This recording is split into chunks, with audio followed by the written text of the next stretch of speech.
Dižojoties ar iedvesmas pilno Tērvetes novadu, kurā mīt daudz radošu cilvēku, tikai ieskandināts pavasaris. Izdejot tautas deju soli vai izdziedāt kādu sen nedzirdētu tautas dziesmu bija tikai daļa no radošajām izpausmes iespējām, ko skatītāji baudīja pasākumā Rodi iedvesmu Tērvetē. Viennozīmīgi šo koncertu var saukt par spraigāko sezonas pasākumu, kurā teju vai katras brīvdienas amatieru kolektīvi bija sastopami mēģinājumos. Aktīvā koncerta darbība un piedalīšanās dažādos konkursos Latvijā no gada ar vien vairāk uzlabo kolektīva māksliniecisko kvalitāti. To pierāda arī vidējās paaudzes un jauniešu deju kolektīvi.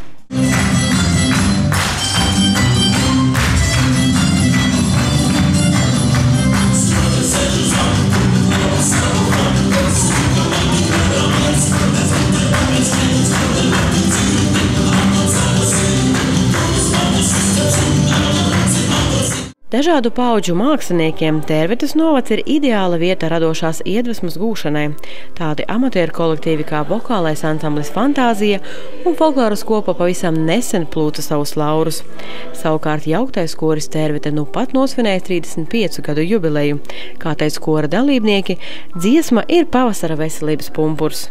Vienmēr kārtīgi, katru ceturtdienu nāk uz mēģinājumiem, un tas ir laiks, ko mēs pavadam kopā. Tas ir laiks, kad mēs varam attiekt no visiem darbiem, ko mēs ikdienā daram, un tas ir laiks, kad mēs vienkārši dziedam. Mēs esam koris, kas dzied savai dvēselei un priekam. Mēs ļoti labi startējam arī skatēs.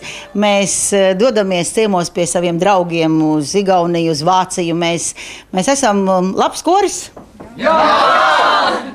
Pēc koncerta aiz aizkulisēm valda rosība. Amatieru teātra aktieri gatavojas savam uznācienam. Stundas garumā skatītāji baudīja Rudolfa Blaumaņa lugu Trīnas grēki. Latviešu tauta ir teātra spēlētāja tauta. Ja, tāpat kā dziedātāji, dejotāji, tas viss jāmācās. Tāpēc ir režisors. Režisoram daudz jāmācās, lai viņš iemācītu aktierus darboties. Ja? Bet katrai ir talants. Tērvetes novada amatieru kolektīva koncerti vienmēr sagādā baudu cienītājiem, un skatītāju pilnā zāle ir tam pierādījums.